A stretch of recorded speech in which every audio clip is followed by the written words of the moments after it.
Welcome to Time Traveling Team, the weekly podcast where we review every story of Doctor Who right from the very beginning. I'm Paddy. And I'm Tricia. In today's Round in the TARDIS, we take a look back at Sarah Jane Smith and her time in the TARDIS so far. We'll be talking about her strengths and her weaknesses and listing her best and worst stories. So we'd also love to hear your thoughts on Sarah Jane. So in order to join the discussion, you can check us out at Time Teamp, that's TIMETEAMP on Facebook, Twitter and Instagram, or you can email us at timetravelingteamp@teamproductions.com. So, I believe we finished Monday's episode with you gushing about Sarah Jane.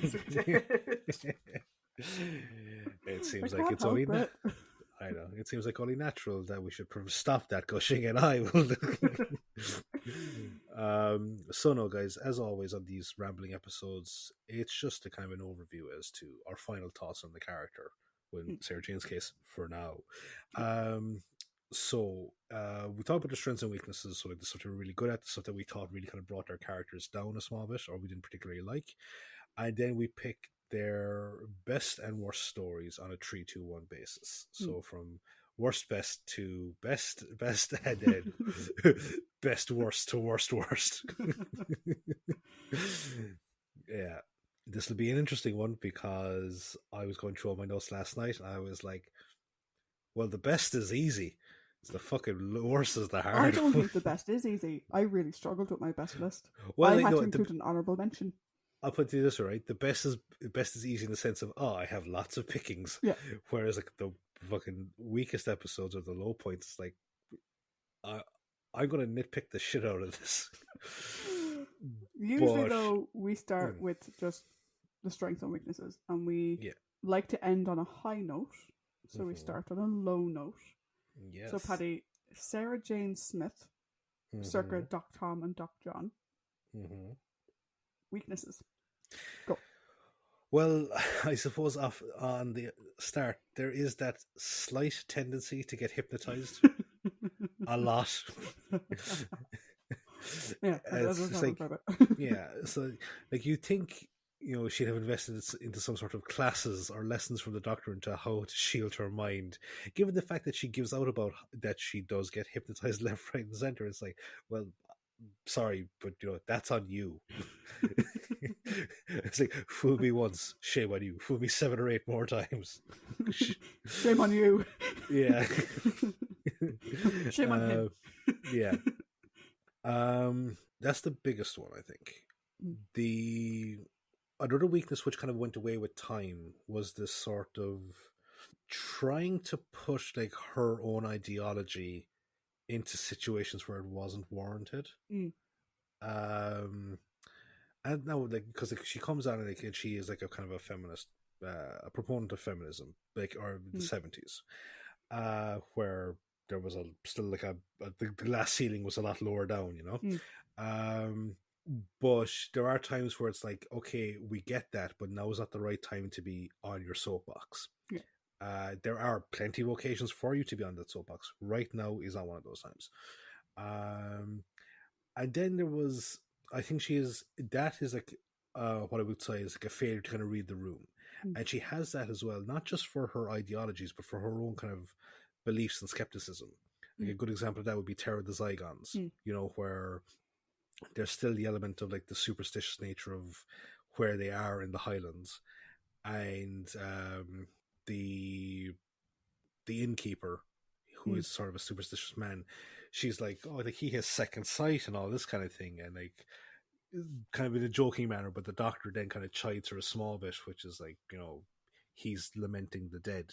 You might want to, which again seems odd because she's an investigative journalist, which requires you to, and we see it like in other times throughout the show, her on the show, and we see it again like in later Sarah Jane adventures and on the audio series, where she seems a bit more respectful when she's doing that.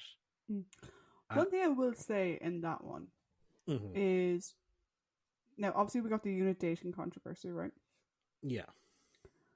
But if we say that, we'll say her John stories take place in the year that it aired, right? According to Sarah Jane Adventures, Sarah Jane was born in 1951. Which means she's in her like mid 20s. Mm-hmm. So what I still think it's a weakness, I'm willing to cut her a little bit of slack. On the superstition skepticism side of things. On the reading the room part. Because she's still not... She's still, learning the ropes. Yeah, she's still young. All right. You know. Yeah, no, I suppose that's a fair point. And, obviously, then it's like, oh, she's from 1980, which would be 29. But then again, you and I are in our early 30s, and we sometimes don't fucking read the room right. So, it's not to say it's not a weakness, because I agree with you that it is. Mm.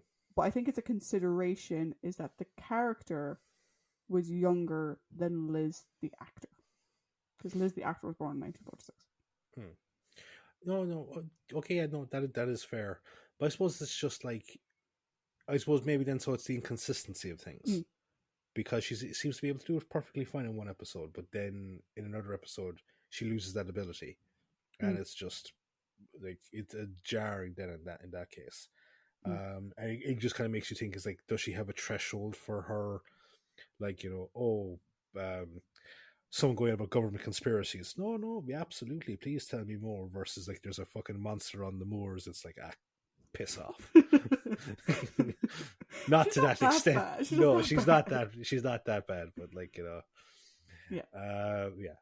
And realistically, I kind of racked my brains, like, and I try not to fanboy over stuff, but it's like those are the biggest ones to me, I had two of those.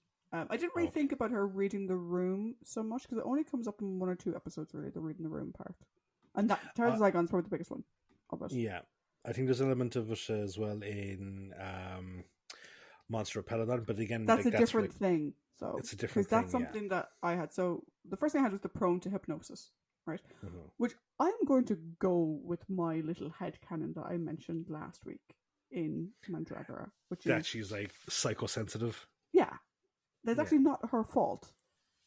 She has an incredibly open mind. And I will say that later on, and also there's a difference between possession and hypnosis. Those are two different things.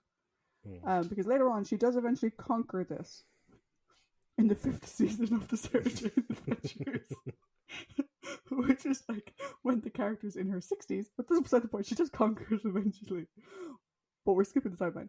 I think Sarah Jane as a character and the way the character is written has serious... I don't think we've ever seen a character get hypnotized as much as she does. Or possessed. Particularly up until now. No. Ever. I think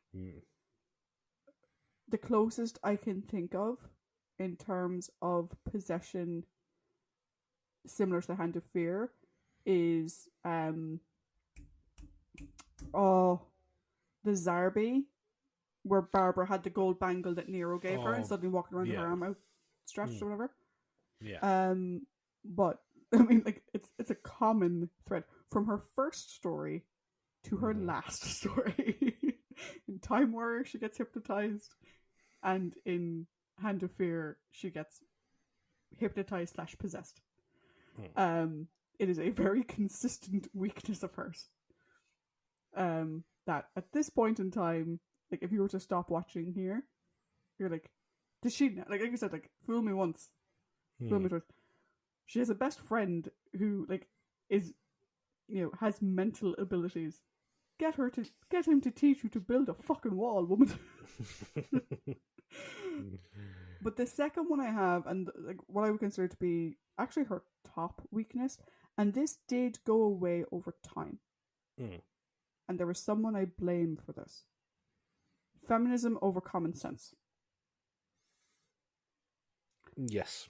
And no offense, but taking offense at things that weren't intended that way from a feminist standpoint. The doctor joking, we need someone to make the tea. And her going off at him saying, you can make your own fucking tea. We're like, we're going to stand here and make a cup of tea for you. It's more of an issue during her time with Dr. John, where she's prone to making rash decisions after her ego is bruised. Like in Peladon, because you mentioned Monster Peladon where this came up as well. I wouldn't call that reading the room issues in Peladon. I would call that she was pissed off that no one was fucking listening to her and the female doesn't matter. Yeah. Pissed her the fuck off. We see it in Time Warrior. Like, I'm convinced half the reason she blamed the Doctor in the first place is because of the way he treated her in their first interaction. We see it in Invasion of the Dinosaurs. She feels everyone's treating her like a child. And maybe she sees it from a feminist slant that they're treating the woman like a child. Never mind, it's the military organization treating the civilian like a child. Still not excusable, but very different. And so she goes off and she behaves like a child. She throws a strop. She goes out to play. And whatever. It's like, that is something that goes away over time. And I think one of the reasons why it goes away over time is because Terrence Dicks left. Yeah. I blame Terrence for this. And there's a reason why. So, you can't say you've never had a feminist on the show before. Liz Shaw, hello, how are you doing? Katie, though, Jo Grant was not a feminist character in the same obvious preach sort of soapbox kind of way. And when Barry Letts decided that, do you know what, people are calling out for a stronger female lead in the show, Barry went with, okay, we're going to go down the feminist route. And Terrence has said that in Terrence's point of view, the purpose of the companion is to be Perils of Pauline tied to the railway tracks. Yeah. And I don't think, as a script editor, he knew how to write a feminist in a believable way. We've seen it done before. Her name was Liz Shaw. Liz Shaw was also a feminist, but written that feminist component of her. What is it? It wasn't written because it didn't need to be, because it was obvious with the character. You didn't need to have her speaking like women's. I think she mentions women's lib once, or something. Whereas there's a whole thing where like, oh, Sarah has to teach the Queen of Peladon about women's lib, and it's like, really, like, they weren't good at it.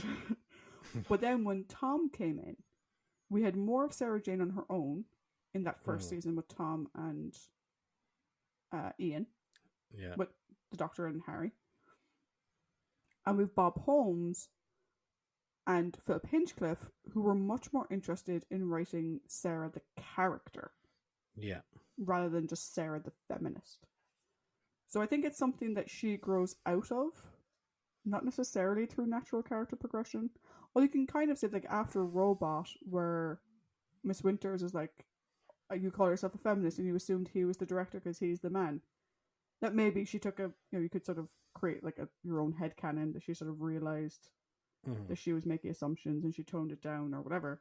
But definitely in her first season, the feminism over common sense. Making rash decisions that get her in trouble based on a bruised feminist ego is a thing. In the first season, it makes for a good story. But you and I both consider it a weakness. Yeah. No, I can. It's one of those things where it's like sometimes people will like if you make a comment about anything that could be perceived as anti-feminist, you'll be labeled an anti-feminist, and it's like, no, it's not the point. The point is if you have a message that you want to get out there, but if you have the wrong person delivering that message, no one's going to listen to it. No matter how good that message is, no one's going to listen to it without the right spokesperson. And there are times where it's like, now is not the time to be on the soapbox, or you are not the person in this instance to go on that soapbox. Yeah. We're not saying the soapbox shouldn't be stood on. It's just not now. Yeah, I think one of the things that, and this goes back to Liz, more of my gushing over how amazing Liz is. Had it been anyone other than Liz playing this character, I think that would have been very annoying. Do you know what I mean? There are times where like you're kind of like, oh, Sarah, relax, will you? But because Liz is such an interesting, she makes the character so interesting to watch, and her performance is so great. you kind of still enjoy it regardless. Yeah. Had it been a different actress, I wonder if the feminism over common sense would have dropped the scores in those stories considerably. Could have. Really could have. Mm. But I suppose now we should talk about the strengths and what makes her like the lovable rascal that she actually is. Okay, off you go. What are your strengths? Like, it's like we're flooded with examples of like just her bravery. You know, she has no fear. Mm. Like we talked about it in like stuff like the Revenge of the Cybermen, which we're not a fan of the story, but like the fact that she runs through like an active firefight to go back to save the Doctor, not realizing that there's not really a whole lot she can do to save him. But there's that. There's the sorry, but like, again, it's like, or even in the Hand of Fear, when she willingly puts herself into the danger right beside him. He's like, I was trying to protect you. Yeah, well, I'm worried about you as well. So, fucking deal with it. She's very resourceful. She's like, she's highly intelligent. She's very resourceful. Like, we've seen her lead the prison break in Genesis of the Daleks. We've seen her lead the fucking commando raid, like in medieval times in the Time Warrior. We've seen her use her charm and her intelligence to fucking kind of like outwit villains or get what she wants. Or also her resourcefulness, in playing the part when she's underground in Invasion of the Dinosaurs, She's also incredibly compassionate, which is great. Because one thing, like, and as we mentioned the story around Monster of Peladon, where like she's very kind of taken aback by Alpha Centauri. But then she's like so, warm towards them, and it's like, it's okay, we can do this together. Like she's great compassion. I suppose maybe the best example of her compassionate nature to a story-based companion is Lawrence Scarman, Pyramids of Mars. So there was that. I love her relationship with the various members of the unit. Benton and the Brigadier. Like, you can't say it's as good as Joe because that was a completely different relationship that they had, but like, it's its own thing. And or Liz as well. Well, Liz and the Brigadier more so than Liz and the two lads. But and her dynamic with the Doctor is just fun to watch. It's like, it's one way with the third Doctor, because it's like the estranged uncle, whereas the fourth Doctor, it's like it's the best friend. It really is. But also it's just like, how quickly she can adapt to a scenario that she's thrown into, and what we've said we've always loved, how much she drives the plot through her own independent actions. I agree. About you? So for me, I had like three big ones. I agree with pretty much everything you said anyway. But my three big ones that I had was, one was her ability to drive the plot, which I think for you and me both was a big thing with Sarah Jane consistently. There's one or two stories where she didn't. I'm sure we might get to those when we're talking later on. But Sarah's past as a journalist gave her a very easy way of driving plot that was very believable. So even though she's in these crazy situations, she's inquisitive, she's observant, she has good instincts, all of which help her to drive the plot. Like, that's how her journey began in the first place, by being inquisitive and observant. Instincts maybe not as good, but being inquisitive and observant. And that continues on throughout the story. So even when she's not being a journalist anymore, as we get further and further into her time with Tom, we don't see the journalism side of her. Those skills, like you said, are still there. And that still makes her who she is, and allows her, like we've said this before, when you have Sarah on her own, you're never like, oh my god, get back to the Doctor, will you? You're more than happy to watch her by herself. Yeah. Which is great. Liz Shaw also had that to an extent, where we were perfectly happy to, but she didn't get as much of it as Sarah Jane did. I think they learned a lot from Liz Shaw going into Sarah Jane. The second one I have, I'm actually going to disagree with you on one thing. You said she shows no fear. I completely disagree. Sarah Jane is amazing at being brave and afraid at the same time. Okay, so I'm not saying, okay, when I say that she's fearless in the sense of she is not, when the need arises, she's not reluctant to throw herself into danger. Yeah. But obviously, like anyone that has like a fucking brain will react in terror to the terrible thing, you know? It's your action after the reaction is the brave thing. That's, I suppose, what I'm trying to say. Yeah. When describing why he chose Liz for the role of Sarah Jane, Barry Letts said that the one thing Liz could do that the other actresses couldn't was play bravery and fear at the same time. Which is Sarah Jane in a nutshell. She is brave even when terrified. And like, you know, others have mentioned, like Philip Hinchcliffe commented on it, that like Sarah Jane screams and yells the house down. Because what she's encountering is scary, but it doesn't incapacitate her in any, unless there's something physically blocking her, like the mummy in Pyramids. Do you know, where she's screaming her head off, the doctor to get off the floor and come and help her because the mummy right in front of her fucking face. She's aware of her physical limitations, I think, in terms of her strength, but she's still brave throughout it all. Do you know, and she will still push herself to the utmost, regardless. There isn't. I was going to say, I don't think she has a lost the will to live moment. The closest that comes to it is her like being stuck in the conduit in Ark in Space.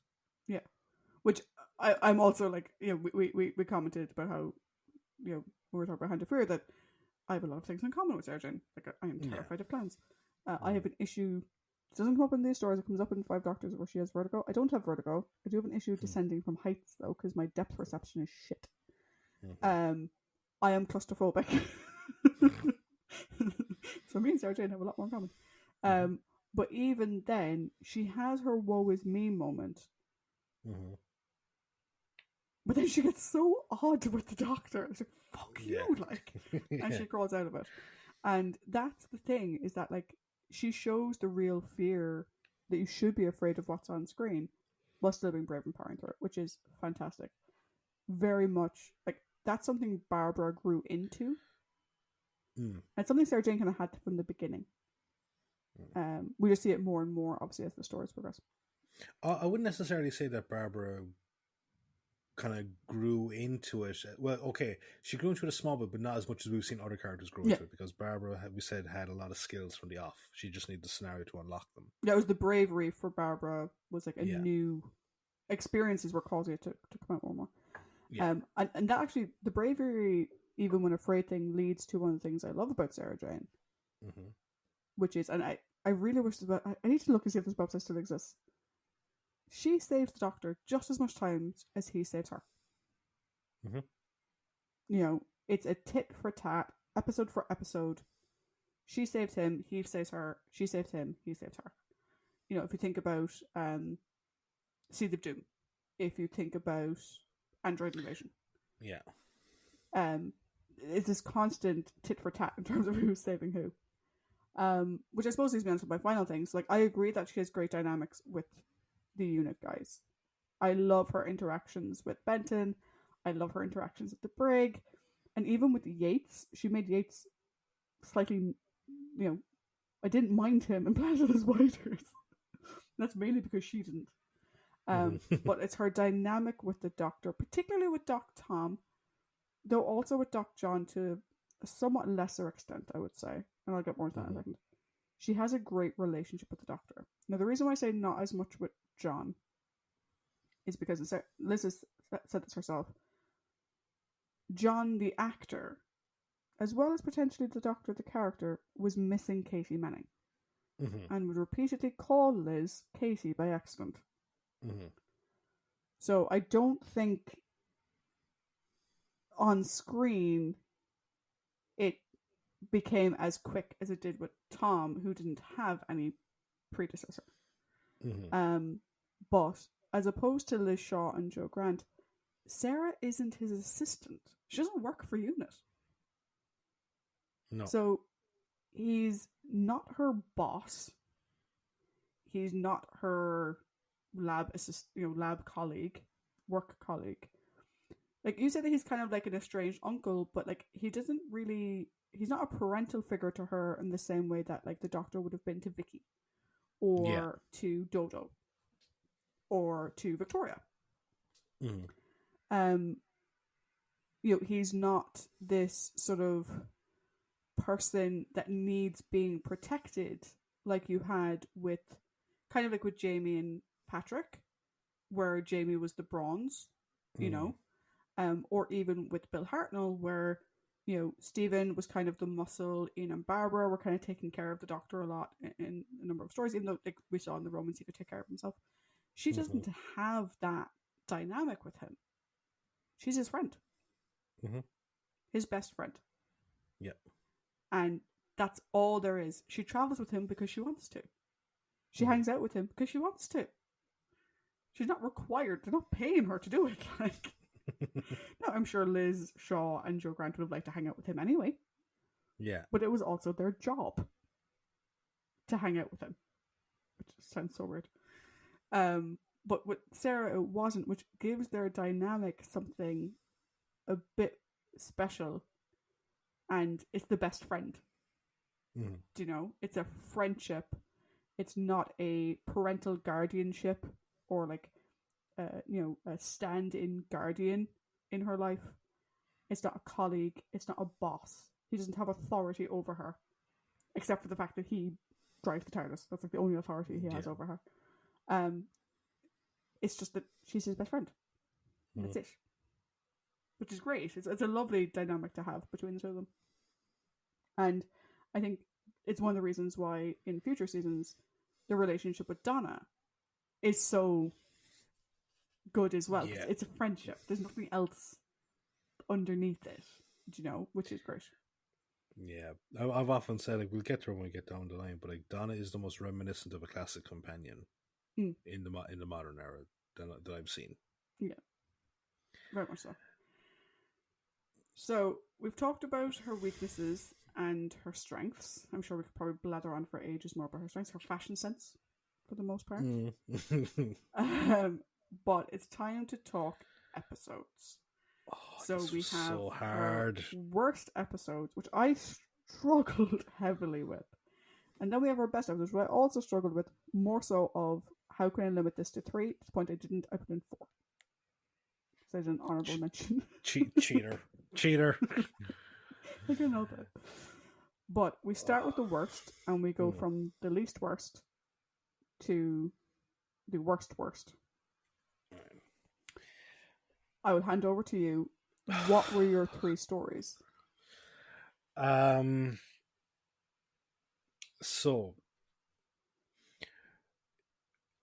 there isn't a single continuously bad performance from Sarah Jane in any story. There hasn't been anything from like, oh, for fuck's sake, or like, what is she doing in this, or anything like that. Like, compared to, say, we gave out about Barbara in Planet of the Giants going, stop touching the fucking giant sticky shit, or why are you going on touching anything at all? I don't know whether she touched it. It was whether she didn't tell anyone that she touched it. Yeah, sorry, that's what it was. She didn't know she wasn't allowed to touch it. I was like, I knew that there was something about touching stuff, and I was just like, for fuck's sake, what would just, cough Tell on. him, for fuck's sake. Yeah. So like that, there isn't a single thing where I'm like, shaking my fucking fist in rage at Sarah Jane. What there is, though, is just, it's her presence within the story and what she does to drive the plot of said story. So after much contemplation, and I was like, oh, for fuck's sake, I'm here for hours, I've gone with the 3-2-1 of best worst to worst is Revenge of the Cybermen, Seeds of Doom, and The Mask of Mandragora. Oh, I have 2 of those. What have you got? So, number 3, Mask of Mandragora. Okay. Number 2, Revenge of the Cybermen. All right. Number 1, Day of the Daleks. You mean Death to the Death to the Daleks? Daleks, not Day of the Daleks. Death to the Daleks. What are we talking? Day of the Daleks. Yeah, Death to the Daleks. We've already bashed Day of the Daleks several times. Because, like in the thing of The Simpsons, stop, it's already dead. Yeah. But I did Death to the Daleks for my worst. And I'll be honest, I've said this before with certain stories, their positions interchangeable depending on mood. Like depending on what mood I'm in, their positions may have moved around a bit, but for me, that's the order that they came in. So my reasoning for these being the worst is essentially all the same. It grows exponentially from one to the other one. Cool. So do you have different reasons for each one, or is it all variations on the same theme? I think it's all kind of variations on the same thing, because, like, okay, Revenge of the Cybermen, outside of the scenario where she run, like, I think I maybe should have put this fucking number one, because like outside of running back to the TARDIS, and and then when they're on nervous station, stopping the Doctor's arm from being fucking chopped off, she doesn't really do a whole lot. Like, there's no really huge contribution. Actually, I think what I might do is I might swap. So I would put Cyberman to 2. I'd put Seeds to 3, because at least with Seeds she has her interactions with Scorby, which, while, like, and again, I can watch those scenes anytime, because John Challis is great in that role. So yeah, okay, we'll put Cyberman to 2. Put at least with Seeds, she has really good interactions with Scorby, but outside of that, there's not huge amounts of plot driving, bar being damsel in distress, because she's held hostage quite a bit, and as we said, she does save the Doctor, nearly as much as he saves her. But it's the fact that she's constantly being used as a fucking bargaining chip. Like, there's that. It gets a small bit, like, repetitive after a while. Revenge of the Cybermen, as I've said, like, bar being bitten, so that they have to go down to the asteroid, and then coming back to try and save the Doctor. There's not really much done in her thing to drive the plot. Whereas with the Mask of Mandragora, outside of Liz just being Liz, there's nothing there. Like, we talked about how they completely wasted the sleeper agent kill the Doctor side of things. Like, that could have been an amazing cliffhanger. But outside of a couple of witty lines, there's just really nothing of substance in her role in Mask of Mandragora. And the worst thing is, like, she doesn't phone it in. She like really, really does well with what she's gotten. It's just nothing. Like, it really is. It's just really. I was kind of going back. Oh yeah, no, she's great with Giuliano, and she's, like, very kind of, like, defiant, and but beyond that, there's nothing. She has a pretty dress. She does have a very pretty dress. Yeah. So for me, I have Mask, Revenge, and then Death to the Daleks. All variation on the same thing. Which is? She doesn't contribute much to the plot by being kidnapped or hurt as an initial motivating factor. That's it. Well, Mask, sorry. like you just said, she gets kidnapped in the first, like, 2 minutes and is going to be sacrificed. She gets brainwashed. I think the reason why I put Mask at the bottom is probably because, like, these are all variations on the same theme. And Mask, and I'll put my hand up, this could be future stories impacting my viewing of Mask, or my viewing of Sarah and Mask. I remember more of her from Mask than I do from, say, Death to the Daleks. I know what you mean, and I do think it is probably influence from season 2 of the Sarah Jane Smith series. I think I have more of an invested interest in Mask, and I'm perfectly willing to admit that. But these are my 3, 2, 1. So, Revenge.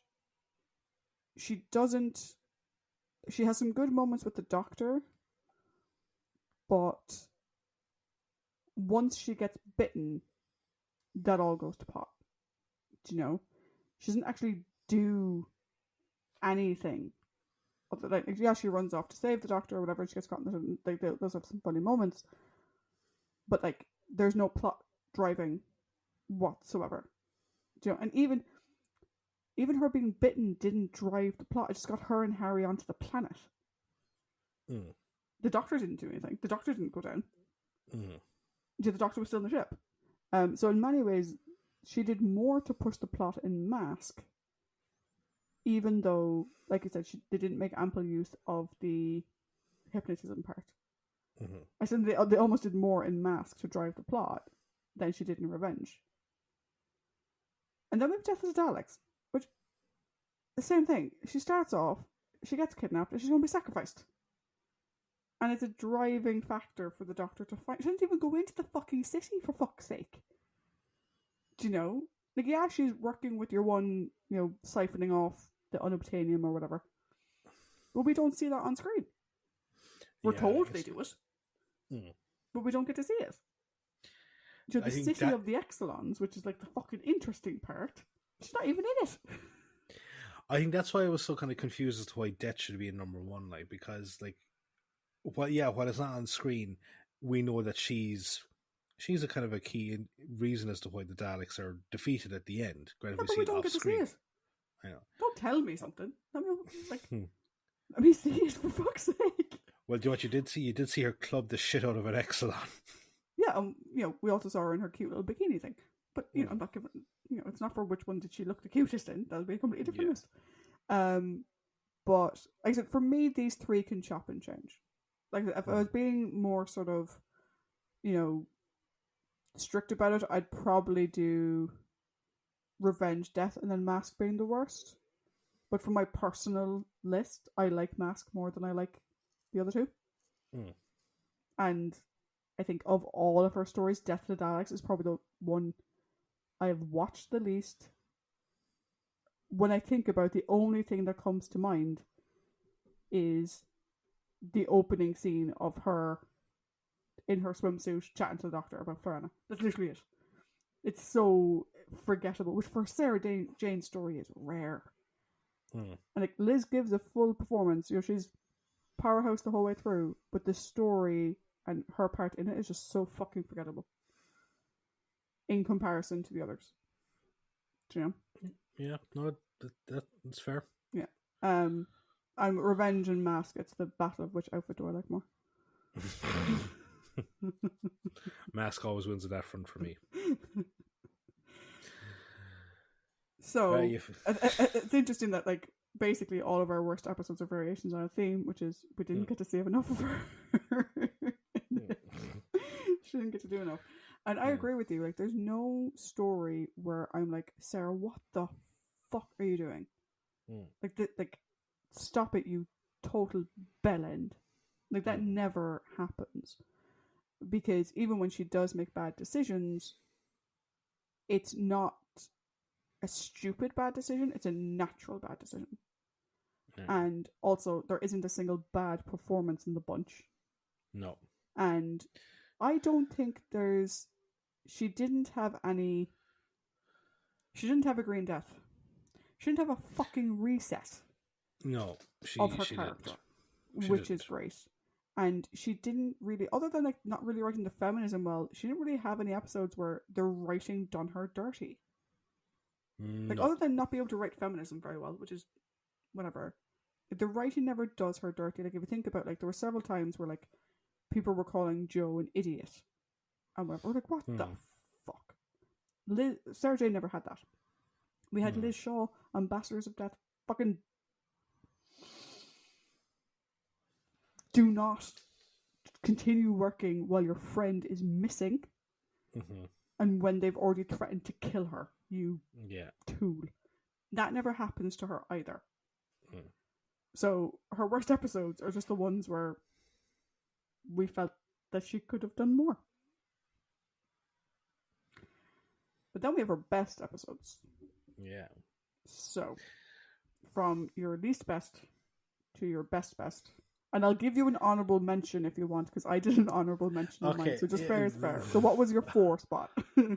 Oh, Jesus. Or have I put you on the spot? Don't wait until the end to pick your honourable mention. No, I'm just going through them all now. And I think my 4 spot would probably go to Robot. Mm.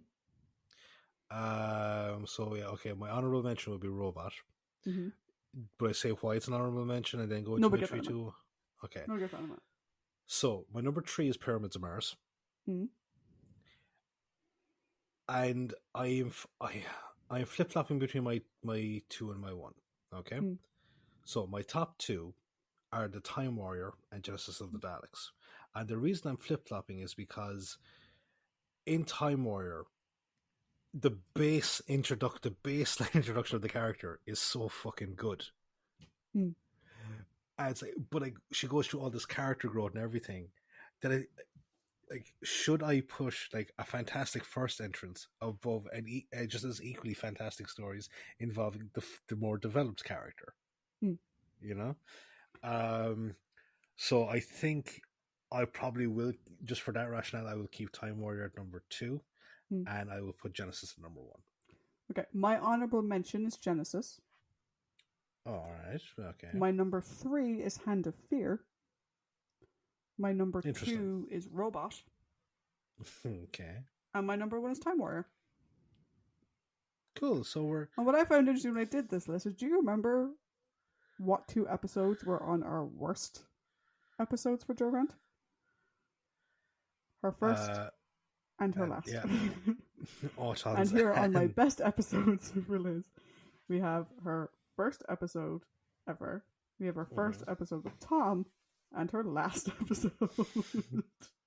Interesting. So, you had Genesis in your top spot. I had Genesis as an honourable mention. So how do we want to do this discussion? We discuss why I had it as an honourable mention, or do we wait until you put it in your top spot and then we discuss it then? No, okay. Why is it the honourable mention for you, just out of curiosity? It's the honourable mention for me because it has some amazing fucking moments. Mm-hmm. But once when she's back with Harry and the Doctor, she doesn't do anything else to drive the plot for the rest of the story. She has some amazing reactions. Her part of the "Do I have the right" speech, we profess about it to the heart's end. But once she actually gets through the jailbreak, which is why it's so high on my list, is she led a rebellion in a fucking daybreak, for Christ's sake. She can drive a story by herself, is one of the ways that we get to see that. Once she meets back up with the Doctor and Harry, the Doctor is then the focal character for the rest of the story. Yeah, so... Whereas in the other ones, Sarah's prominence, even though like we discussed in Hand of Fear, and we'll talk about that in a second, that she doesn't do as much in 3 and 4. She obviously has the ending, which is focused on her. So I think there's more focus on her in the other 3 than there is in Genesis. So one thing just it kind of, I suppose, springs to mind initially is that, like, for the first 2 episodes of Hand, which is why I was asking, like, why is it and number 4? For the first 2 episodes of Hand, while yes, the character of Sarah Jane is driving the plot, it's not Sarah Jane under her own willpower. It's Sarah Jane through the puppeteering of another person. Yeah, but so is that just a good Liz performance, or is it? No, I still think it's a good character episode because, like, if the character didn't get hypnotized so fucking often, I probably wouldn't care. But it's a good Sarah Jane character story as well as that, because even though she's hypnotized for the first episode and a bit, and even though she's more reactionary in end of episode 3, start of episode 4, we get to see so much of who this character is and where she has gotten to at this point. And it's the goodbye. The goodbye is when I can't not praise the goodbye. Yeah. Even though I often refuse to watch it. So for me, like, yeah, Sarah Jane is being controlled by Eldrad. And it's a good Liz performance. But there's still so much left in that story of amazing Sarah Jane that I still love it. So that's why. Yeah, no, those are fair points to make. They really are. Yeah, so you had Pyramids in your 3 spot? I had Pyramids in my number 3 spot. And you had Robot in your honourable mentions. We'll do Robot maybe in a second when I do Robot in my 2. So why did you have Pyramids in your 3 spot? I have Pyramids in my 3 spot because I really like. I think nearly everything I love about Sarah Jane is evidence in the story. Okay, because there's her humor with the Doctor, like between the "I know you're a Time Lord" and as well, like, I love how every time you do that, you fake putting the veil over your head. Much like whenever, like, I read a book to my daughter that has the artist Frida Kahlo in it, and I have to do the line from the movie Coco where someone is pretending to be her. I just go, "It is I, Frida Kahlo," and I put my hand on my chest and everything. But what was it? It's like, so there's that. There's obviously, I wonder how he set off the gelignite without detonators. It was like maybe he sneezed. Just so there's that. The bit with the rifle, it's great because again it just shows the capacity for the character to like be involved in the action side of things. Her compassion with Lawrence is great. Like, I think more so than the Doctor, she makes him feel like I think it's actually a combination of the really good writing for Lawrence and the great acting as well by Michael Sheard. But I think it's Sarah Jane's interactions with him that helped kind of foster that kind of idea that we had that he'd be a good companion because he works well with her. And that's, again, I think that's down to her as well. So I enjoyed that. And as well, like, her comedic timing with Tom, when they're on like Mars, just the whole turning around thing and going through the traps and everything together. I really, really enjoyed it. I would say that Pyramids was a high contender for either the 3 spot or the honorable mention spot for me. Yeah. The main reason why it's not in it, and this is more so about what I look for in a story. If you remember back to Pyramids, I didn't like the friendship between the Doctor and Sarah. I think on her side it was great, but she was treated a bit shit by him. I don't like seeing her treated shit, so no. That's why it lost out to the 4 that I mentioned on my part. So in my 2nd spot, I have Robot, and you have it as an honorable mention. So why is Robot an honorable mention for you? So I suppose the reason why it's the honorable mention side of things is that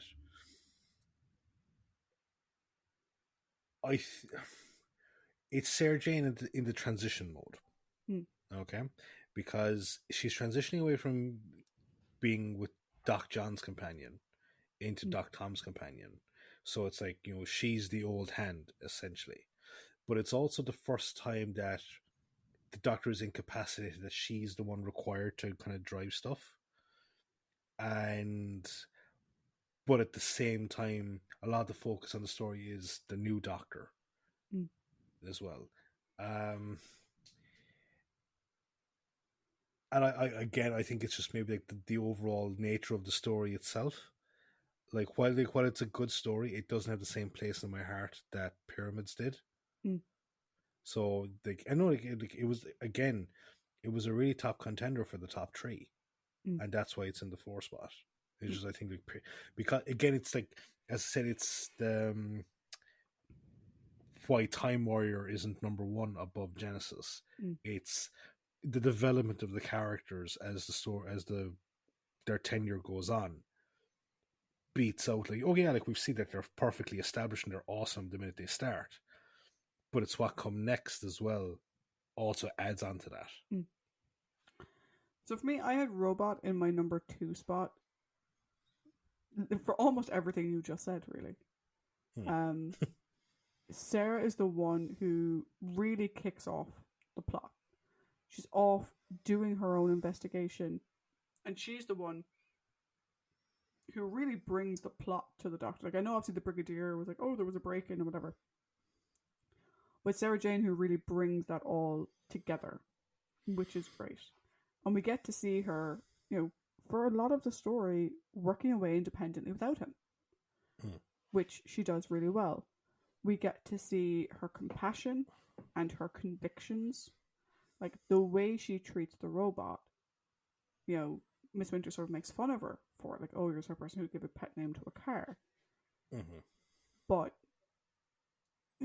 sort of in the same way that, like, in Obi-Wan Kenobi, baby Leia sort of saying, but what if it wants to say something, about the loader that can't talk? Yeah.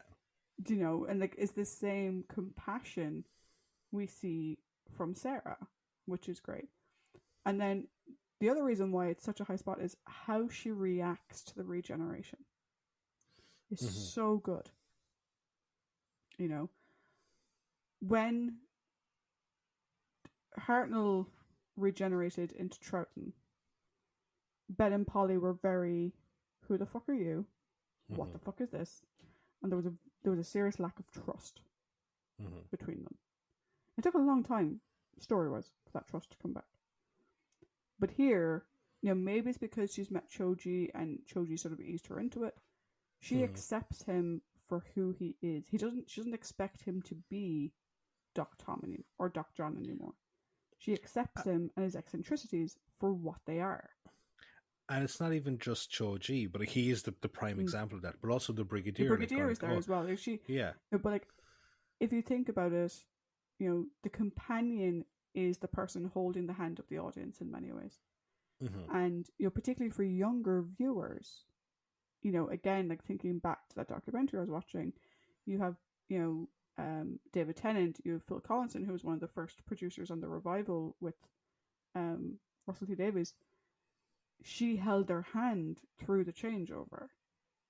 This is still the Doctor. He's still her friend, and she still wants to go on adventures with him. Do you know? Like, there's no questioning whether she's going to go back in the TARDIS again. Do you know? She's laughing her ass off at Harry and just, like, disappears off in. And I think it's just a great showing of the character.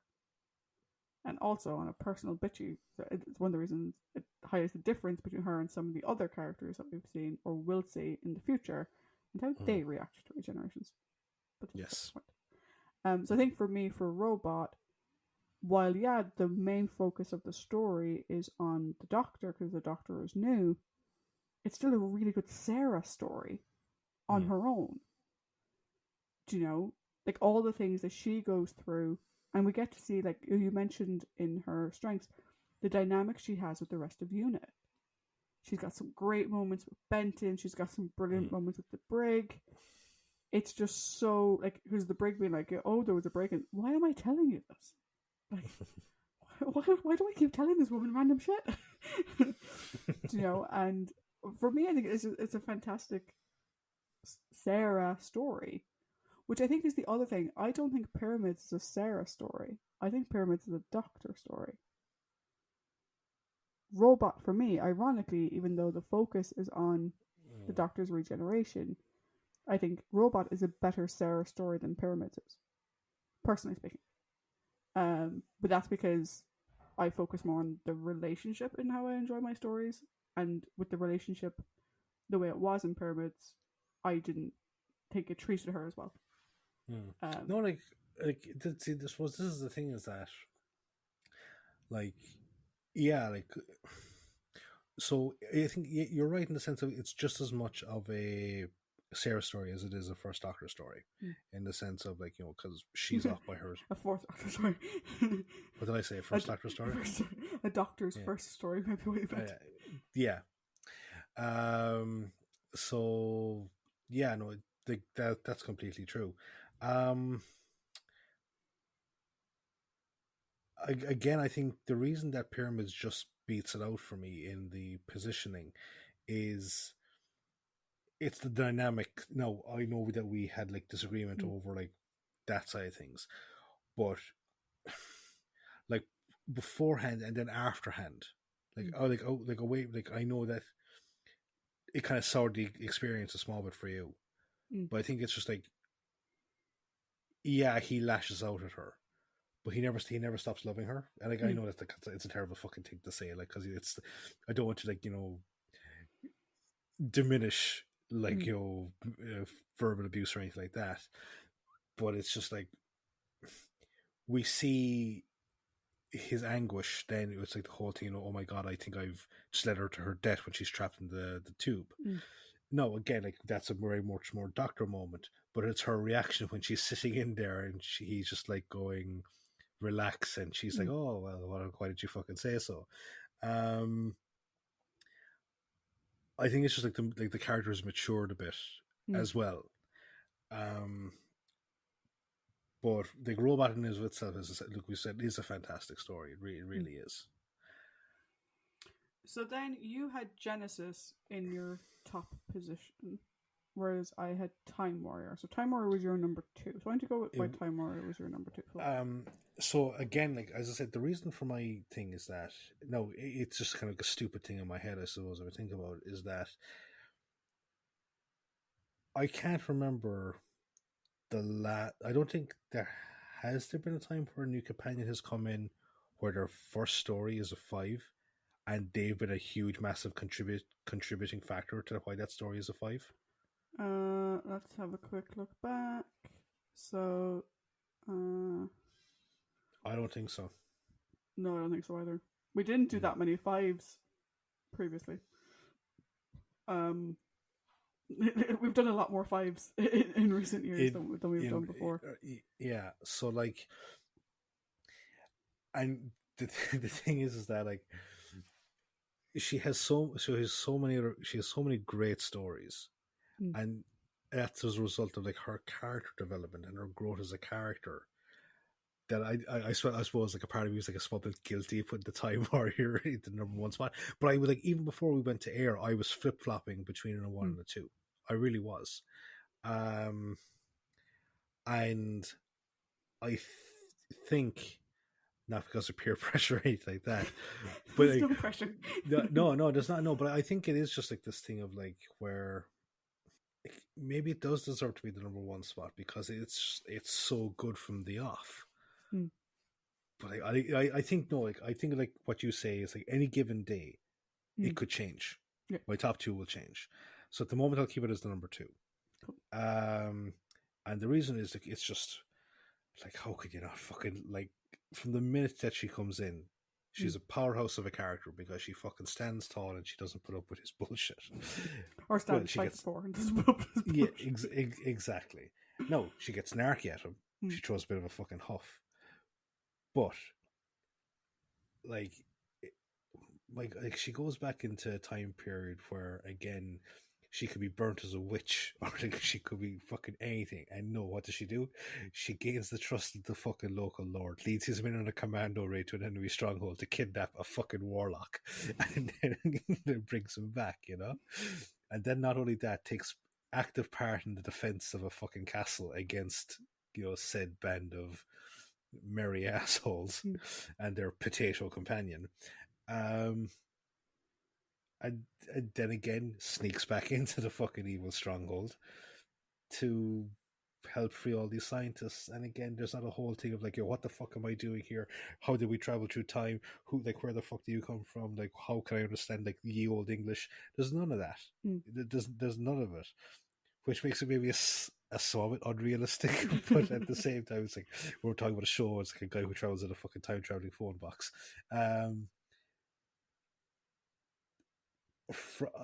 I think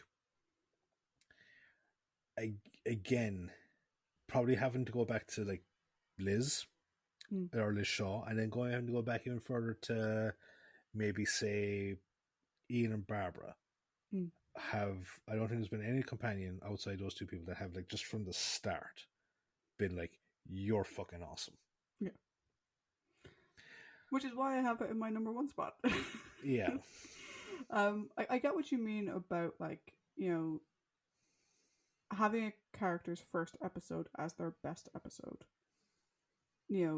Does that sort of set you up for a downhill for the rest of the journey? And I think not. I think the reason why I have Time Warrior as her best episode is because it is. Do you know? Mm-hmm.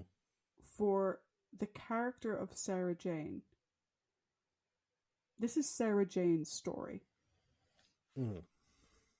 It's her story. The Doctor's there, the Centaur is there.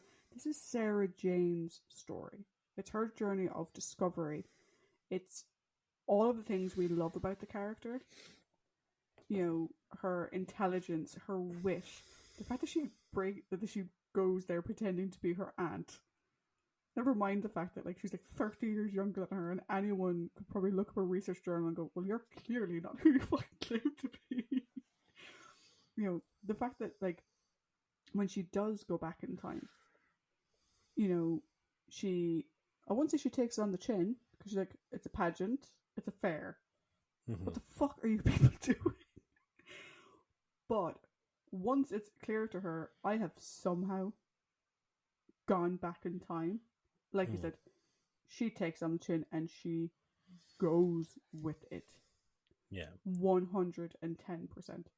And like you said, not only does she, you know, go and help the neighboring castle, but like she tells them everything she knows. She helps lead the raid to get the Doctor as a prisoner.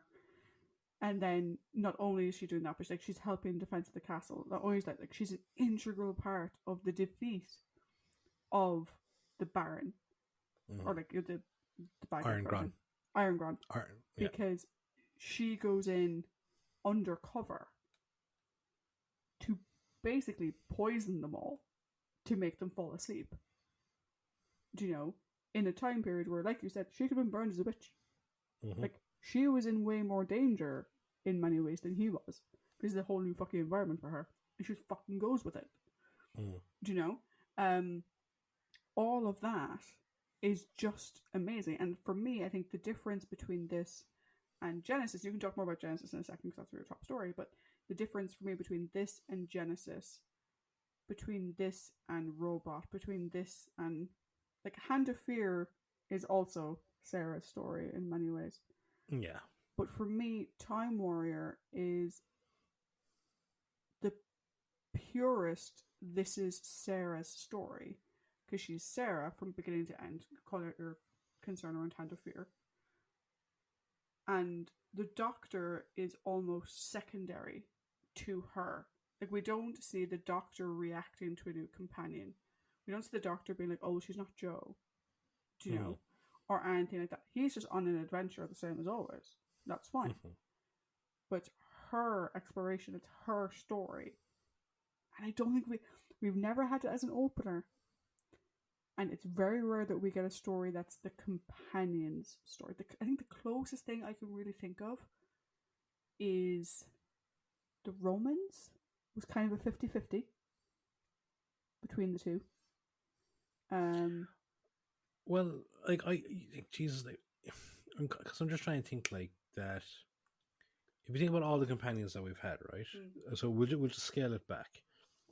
So you had Terror of the Autons, which is an introduction of the Master as well as Jo. So I think that, again, you're splitting the story there. Liz, again, brand new Doctor, who does get more of the focus than Liz does, unfortunately. Zoe, it's not really her story, because Zoe is, unfortunately, we said, like a human computer. Victoria, no, not her story at all. No. It's not. Jamie, no, he's a tertiary character in that. When Ben and Polly come into the equation, not really, because again we think we're not seeing them as potential future companions because Dodo is still on the scene. Then the Dodo comes in. We've got the Ark. Yeah, so technically her first story is the Massacre. Which isn't her story, and the Ark isn't her story either. No, the Stephen with the Time Meddler. It's the introduction of the first other Time Lord. And also his first story is the Chase. Yeah, okay, yep, that's true. Sorry, my apologies. I I think you're nearly going back to an unearthly child. Yeah. And even then, that's in everyone's story. That's in everyone's story. You have episodes. So the first episode is Ian and Barbara's. Yeah. Yeah. So I think for me to have her first episode be such a strong, it's her story. I can't not put it in the best episode spot. But you did Genesis. Yes. And I've said why I put Genesis in an honorable mention because I felt that she didn't drive as much later on. But your soapbox, up you get. Why is Genesis the best story? So you raised an interesting point there, okay? And like we've kind of said it before, in various times, is that we always love it when we see a companion drive the plot, but it's not a necessity that a companion needs to drive the plot to have a good performance in said story. Correct. So I think that's where it is with Genesis, because previous to this, okay, what we had seen is Robot, which we've said like is like a really, really good story because it's as much as a Sarah story, it is Tom's story. So then on comes Ark, and she's out of commission for the first 2 episodes of it. So we're kind of getting used to Harry on the scene. Then we have Son Taran, which is only 2 episodes, and everyone is kind of split up there. And I would say that's nearly Harry's story. Yeah. I think it's a story. Yeah, it's a story, but I think it leans into Harry. And then we have Genesis. So again, the party is split, but it's Sarah's off by herself, and Harry is with the Doctor. So she's the one, as we said. Look, she's driving that outside plot with the new shows, she's the one that we get. Granted, we've seen a fucking Dalek before, but it's the really, really well done first part cliffhanger. It's like, we're seeing it. It actually makes us forget that we haven't seen a Dalek for the very first time. Now, it's a combination of things, but she's the one that helps drive that. We have the really good prison break sequence. And yes, she does take a small bit of a backseat once they're all reunited. But I think her presence in that story is good once she's with the lads. But do I have the right speech? Her part there is that other person on the shoulder of the Doctor. I don't think it can be praised enough. And it's a really good thing because we have the Doctor doubting a course of action. And I put another companion in that scenario, and I'd be very curious to see what they say. Or put another Doctor in that scenario and see his reaction to Sarah Jane's insistence that he follow through on his action, and it's like we talked about it at length. It's like, like that. She's not overtly wrong, but neither is she overtly right. It makes for a very interesting dynamic and like it's not. It doesn't affect their relationship, No. It really doesn't. But she carries on, and like when he makes the decision not to go ahead with it, like for the remaining, what is it, episode and a half, there's never this thing of like, I told you should have done it, or like there's no like real vindictiveness towards her. She just carries on with trying to get off the fucking planet and do their job as best as they can. But like that first half of that story is great with her in it. It's really, really good. So that's why I put it as my number 1. But that's at this point in time. Again, Time Warrior can flip with it at any given stage. Like for me, it really is a case of like, we kind of joked that this was going to be one of our hardest ramblings ever. Ian and Barbara, we had a couple of stories where they'd be their worst episodes. So it wasn't that hard. For Vicky, again, there's a lot of stories which didn't really do much, so it was, relatively easy to identify them. It wasn't really up until we got to Liz Shaw where we were like, are we just ranking the four of them? Yeah. Like 1, 2, 3, 4, 4, 3, 2, 1. But this is the first one where I've really been like,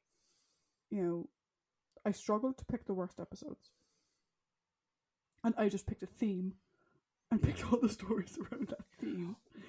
But even the order there could change on a fucking whim. Yeah. But it was actually really difficult to pick the best stories, because like, if we're going back to just the stories themselves, not even Sarah Jane in them, like we had kind of commented at the beginning, oh, we can't give every Sarah Jane story a 5, but like for both of us consistently, 1, 2, 3, 4, 5 of her stories had less than a 3.5. Or less than a 4, rather. Only one of them had less than a 3 for both of us. That was Death to Alex. Right. I gave it 2, you gave it 2.5. But in her run, now this is also the Doctors as well as the story as a whole, it's not just the Sarah Jane performance, she's had, for both of us, 1, 2, 3, 4, 5 stories where we've both given her a 5. And she's had a further 1, 2, 3, like a further 3 or 4 stories where one of us has given her a 5 and the other one has given her close to a 5. So she got a 5 for Time Warrior? So for both of us, we both gave her a 5 for Time Warrior. We both gave her a 5 for Ark. We both gave her a 5 for Genesis. We both gave her a 5 for Pyramids. And we both gave her a 5 for Hand. We both gave her a 5 for Terror. For Terror, you gave her 4.75 on Pyramids. We both gave her a 5 for Terror, and we both gave her a 5 for Hand. Then the ones where she got at least a 5 from one of us, you have Monster, you gave a 5. Robot, I gave a 5. Then Planet, I gave a 5. Pyramids, you gave a 5. Morbius, you gave a 5. Like, her stories are all exceptionally good. So to try and pick out the best was really, really hard. Did I give her more 5s than you did? Let's see. You gave her 1, 2, 3, 4, 5, 6, 7, 8. I gave her 1, 2, 3, 4, 5, 6, 7. You did. You gave her 1 more 5 than I did. Ha! I was being super critical, trying not to let my inner fangirl show. But that's what I think made this rambling so difficult. It wasn't even like trying to find the worst episodes. It was then like trying to pick of the 8 that you gave 5s to, which and like we listed ones here that we didn't even give 5s. Yeah. I didn't give Pyramids a 5. We didn't give Robot a 5. Or I gave Robot a 5. Yeah. You gave Pyramids a 5. Funny how that worked out, actually. But it's just so difficult to rank her stories. Like, it's so hard. She's not the first companion where we've had a difficult time trying to find their top 3 best performances, because we also had a bit of difficulty with Jo, because Jo had some stellar performances throughout. But this was probably like the first time it was hard to find bad stories for like the worst episodes thing, Yeah, I think, at least for me, like in terms of her best stories, like I didn't mention Planet, which is fucking brilliant. We didn't mention Zygons. We didn't mention Planet of the Spiders, which has good moments. Like, because there's no bad performance, you kind of want to put them all. Yeah. So watch them all. There we go. Death of the Daleks. Maybe skip that one. With the rest of them. Watch them all. But this isn't the end, though. she has a lot more stories left to go. Mm-hmm. I think we have another. Let's see. I'm going to say 80 odd stories before she returns back into the fold. Yeah, and I'm curious now. I need to look up. So, in terms of things we'll be talking about, we'll definitely do Kanan and Company. I think we kind of need to, even though it's not. It's a rambling. It's a rambling. So, Kanan and Company, The Five Doctors. We haven't decided if we're going to do Downtime or whatever. We'll leave that one off for the moment. And Dimensions in Time, we'll leave those two off for the moment. Then we have School Reunion, Stolen Earth, Journey's End. I don't think we'll really discuss her too much in End of Time because that's not really... So that's 5. Then we have Invasion of the Bane. That's 6. Then season 1 has Slane, Kudlak. Whatever happened for 5. Now, each of the Sarah Jane Smith seasons has 5 stories. So we still have another 30 odd stories to talk about with Sarah Jane. Yep. So I don't know. We may have to do a rambling part 2. Yes. I suppose I'll ask you now, right? Jumping the shark or jumping the time a little bit. If you were to do Sarah's best and worst, or we'll do best, right? Because worst, we'll do Sarah's best stories in the classic era. Would K9 and Company or The Five Doctors make your list? I can barely remember her appearance in The Five Doctors. And Kanan and Company is so long ago, but I have a feeling that they might, but I think Five Doctors probably will. For Sarah's best story. Oh, for best story. Sorry, for best story. Oh God, no, they won't. I think for best story, those two wouldn't have really impacted anything. I think for worst story, they may have. So I'd say we may end up doing many years from now, a rambling part 2 of from School Reunion onwards, her best and worst. And we've got young Sarah Jane and older Sarah Jane. I think she'll also have the honor of being our longest rambling ever. Probably. Yeah. Is that any surprise knowing me? No, it's not.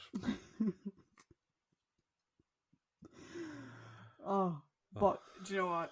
It has been an emotional roller coaster for 48 hours. I have a new Doctor and Sarah book that I got that only came out yesterday. So I know what I'm going to be doing the rest of the week. But Monday, no Sarah Jane, new episode I have never seen. So we're back with The Deadly Assassin. Yep. And then after that, we're going to be going on to New Companion, who I've seen 1 episode of. So it's the end of an era and the beginning of a new era of Tricia watching Doctor Who. Yep, absolutely. This is going to be fun. Until then, guys, bye. Bye.